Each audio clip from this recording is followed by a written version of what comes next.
என்னோட தங்கச்சியோட திருவிழா கூப்பிட்டு இருந்தாங்க. சரி பார்க்கலாம் அப்படின்னு போயிருந்தோம். இது என்னோட தங்கச்சியோட மாமியார் ஊர் தான்.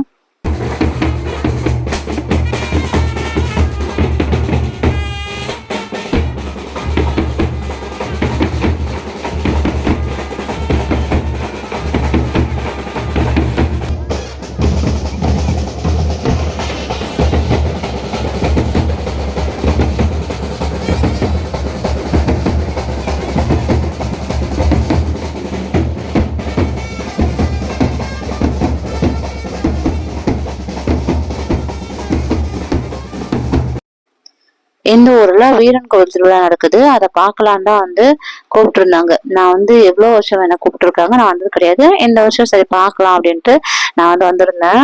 கிரெயின்ல வந்து ஒரு மாலையை வச்சு தூக்கிட்டு வராங்க. இது எப்படின்னா 5 மணிக்கு ஸ்டார்ட் பண்ணிருப்பாங்க. அப்படியே ஃபுல்லா வந்து கோவில் கிட்ட ரீச் ஆகிறதுக்குள்ள மணி வந்து 7-8 மணிக்கிட்ட ஆயிடுச்சு. அந்த அளவுக்கு வந்து ரொம்ப பொறுமையா அழகா வந்து டான்ஸ் ஆடி பொறுமையா கொண்டு வந்தாங்க. ஊருக்குள்ளார உட்காந்து மாலையெல்லாம் வந்து கட்டுறாங்க. எனக்கு பார்க்கவே ரொம்ப ஒரு மாதிரி ஆச்சரியமா இருந்தது. என்னன்னா நம்ம எப்பாவது எங்க கோயிலுக்கு போறோம் அப்படின்னா கடையில இருந்து மாலை வாங்கிட்டு போறதுதான். பட் இந்த ஊருக்குள்ள உட்காந்து ஒரு 10 இடத்துக்கு மேல வந்து மாலை கட்டினாங்கன்னு வச்சுக்கோங்க.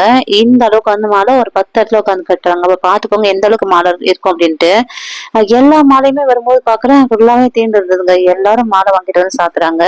அந்த ஊர்ல இருக்கவங்க மட்டும் இல்ல, பக்கத்து ஊர்ல இருந்து வரவங்களும் கூட வாங்கிட்டு வந்து வீரனுக்கு மாலை சாத்துறாங்க. என்ன சொன்னாங்க அப்படின்னா, இவ்வளவு மாலை சாத்துறாங்க, வீரன் கழுத்துல ஒரு மாலை கூட இருக்காது, எல்லாமே வந்து எல்லாரும் கொண்டு போயிடுவாங்க. ஏன்னா அவ்வளவு நம்பிக்கை இருக்கு எல்லாருக்குமே. கொண்டு போயிடுவாங்க. அதுக்கப்புறம் வண்டி எல்லாம் புது வண்டி பழைய வண்டின்னு சொல்லி எல்லா வண்டியும் வந்து படைப்பாங்களாமா. அதுக்கு வந்து அந்த மாலையை வந்து யூஸ் பண்ணிக்குவாங்களாம். கடைசியா வந்து கிரேன்ல வந்து அந்த மாலை மட்டும்தான் வீரன் கழுத்துல இருக்குமாமா. மத்தபடி எல்லா மாலையுமே ஊர்ல இருக்க மக்கள், அதுக்கப்புறம் கோவில் வர எல்லாரும் வந்து எடுத்துட்டு போவாங்களாம். பாய் பாய் தீரன் பாய்.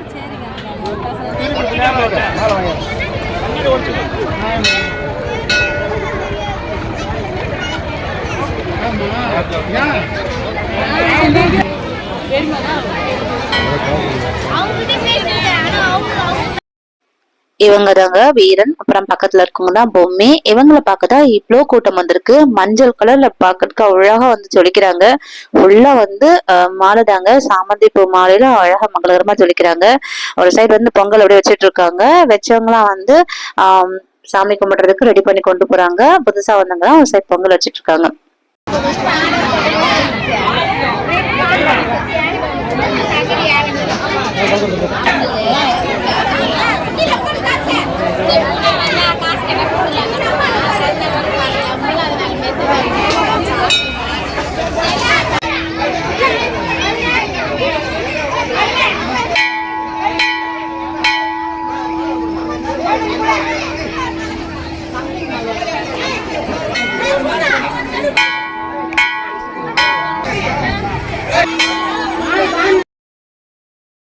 கோவிலுக்கு வந்து என்னதான் சாமி கும்பிட்டு முடிச்சாலும் மணி அடிச்சதுக்கு அப்புறம் தான் மனசுக்கு ஒரு திருப்தியே கிடைக்குது. சாமியெல்லாம் கும்பிட்டு முடிச்சுட்டு கோவில் வந்து சுத்தி வந்தோம். பிரகாரம் சுத்தும் போது கோவிலுக்கு பின்னாடி பக்கம் பாத்தீங்கன்னா ஒரு கல் இருந்தது. ஒரே கல்லுல நிறைய சாமி வந்து சிற்பங்கள் செதுக்கி இருந்தாங்க. அதை பார்க்க முடிஞ்சது. அதுக்கப்புறம் கோவில்ல உட்காந்து அழகா குழந்தைக்கு மொட்டைலாம் போட்டாங்க. அதையும் பார்த்தோம். பார்த்துட்டு ஒரு வந்தோம். வரும்போது பாத்தீங்கன்னா அங்க இருக்க குட்டி குட்டி சிலையெல்லாம் இருக்கு இல்லையா, அங்க எல்லா இடத்துலயுமே வந்து பொங்கல் வச்சதை கொண்டு வந்துச்சு படைக்கிறாங்க. ரொம்ப நல்லா இருந்தது பார்க்கறதுக்கு. அங்க வீரன் கிட்ட மட்டும் வைக்காம அங்க இருக்க எல்லா பிரகாரத்துக்கும் போய் அங்க கொண்டு வந்து வச்சு அங்க வந்து சாமி கும்பிட்டாங்க. அதுக்கப்புறம் நாங்களுமே சாமியெல்லாம் கும்பிட்டோம். இவங்கதான் என்னோட அம்மாங்க. பாத்தீங்கன்னா கீழே இருக்கிறது என்னோட தங்கச்சியோட பையன். நிக்கிறது தங்கச்சி. அவங்க வந்து எல்லாருக்கும் வந்து கற்பூரம்லாம் தொட்டு அழகா வந்து எல்லாருக்கும் வச்சு விட்டு குங்குமம் எல்லாம் வச்சு விட்டாங்க. சாமி நாங்க கும்பிட்டோம். கும்பிட்டு முடிச்சுட்டு வீரனோட பழைய கோவில் இங்கதான் வந்து வீரன் ஃபர்ஸ்ட் இருந்தாங்க. அதுக்கப்புறம் தான் இப்ப நீங்க பாத்தீங்க இல்லையா, மாலையெல்லாம் சாத்தி பொம்மையோட பாத்துருப்பீங்க. அங்கதான் வந்து இப்போ இருக்காங்க.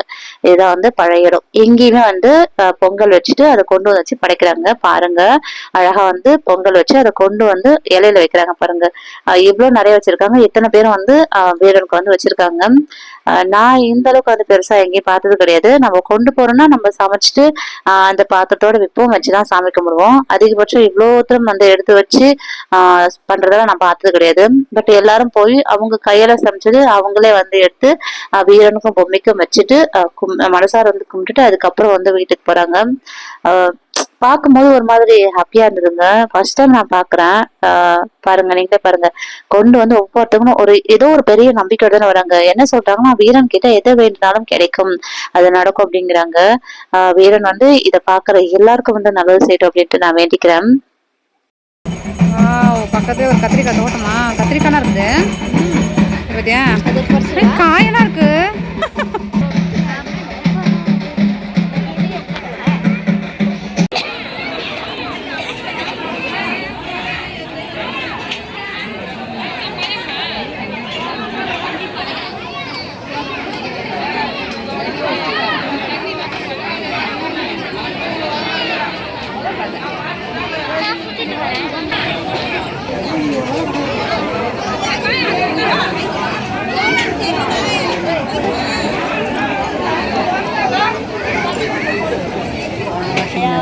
நீ நீ எதுக்கு என்ன அடிக்கிற? நீ எதுக்கு என்ன அடிக்கிற?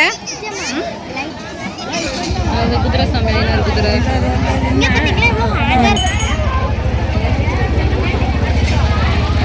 அப்பா மேலே ஏறிது.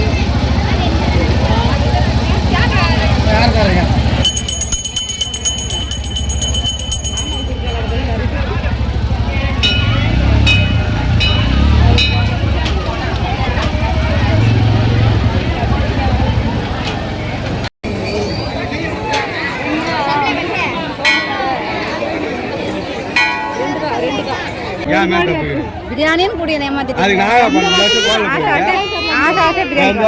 போட்டாங்க.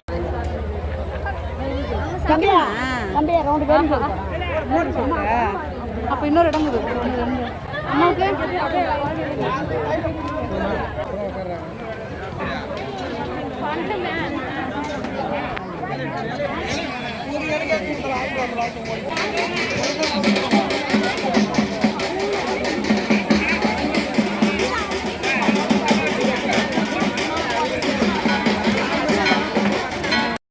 அவ்வளவுதாங்க. சாமியெல்லாம் பார்த்து முடிச்சிட்டோம். அன்னதானம் வந்து போட்டாங்க. சாப்பிடலாம்னு சொல்லி வந்து உட்காந்துட்டோம். எல்லா வருஷமும் சிக்கன் பிரியாணி, அதுக்கப்புறம் மட்டன் கிரேவி போடுவாங்களாமா. இன்னைக்கு வந்து சாம்பார் காரக்குழம்புன்னு சொல்லி வெஜ்ல போட்டிருக்காங்க. சாப்பாடு ரொம்ப நல்லா இருந்ததுங்க. ரொம்ப பொறுமையா அமைதியா வந்து எல்லாருக்கும் பரிமாறினாங்க. எவ்வளவு பொறுமையா வேணா சாப்பிடுங்க, அவங்க எதுவுமே வந்து சொல்லல. கூடவே இருந்து நமக்கு என்ன வேணும்னு கேட்டு ரொம்ப நல்லா கவனிச்சுட்டாங்க. சாப்பிடுற இடத்துக்கு பக்கத்துலயே சமைக்கிறாங்க. சாதம் வெந்துகிட்டே இருக்கு, எல்லாருக்கும் பரிமாறிட்டே இருக்காங்க. சாப்பாடு எப்படி சொல்றது, 4 மணிக்கு ஆரம்பிச்சது 10 மணி வரைக்கும் வந்து சாப்பாடு போட்டுட்டு தான் இருப்பாங்களாமாம். நாங்களும் உட்காந்து சாப்பிட்டுட்டு அதுக்கப்புறம் வந்து வீட்டுக்கு வந்து கிளம்பிட்டோம். சாப்பாடு ரொம்ப நல்லா இருந்ததுங்க. இந்த மாதிரி இதெல்லாம் அக்கிரமம் சொல்றேன் நானு. அக்கிரமத்தின் உச்சக்கட்டத்துக்கு நீ போயினுக்கிற. அண்ணா அண்ணா அண்ணா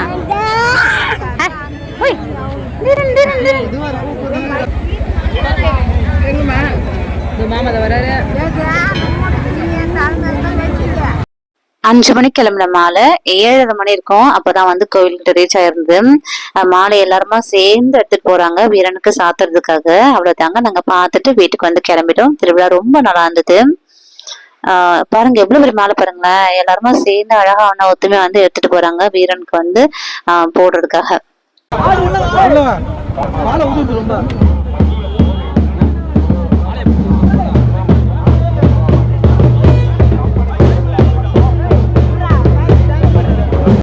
நாங்க நேரம் அம்மா வீட்டுக்கு போயிட்டு அம்மாவையும் கூப்பிட்டு தான் போய் தங்கச்சியோட வீட்டுல திருவிழா வந்து பார்த்தோம். பார்த்து முடிச்சு திரும்ப அம்மா வீட்டுக்கு வந்து அம்மா வீட்டுக்கு நாங்க எங்க வீட்டுக்கு வந்துட்டோம். எங்க மாலை வந்து கோவிலுக்கு கொண்டு வந்துட்டோம். ஒரு மாலை வந்து வண்டியெல்லாம் படிச்சுட்டு வண்டிக்கு போட்டிருந்தாங்க. இன்னொரு மாலை வந்து கையில போட்டுருந்தாங்க. அதை கொண்டு வந்து நாங்க நிலக்கதிர் வந்து மாட்டி வச்சிருக்கோம்.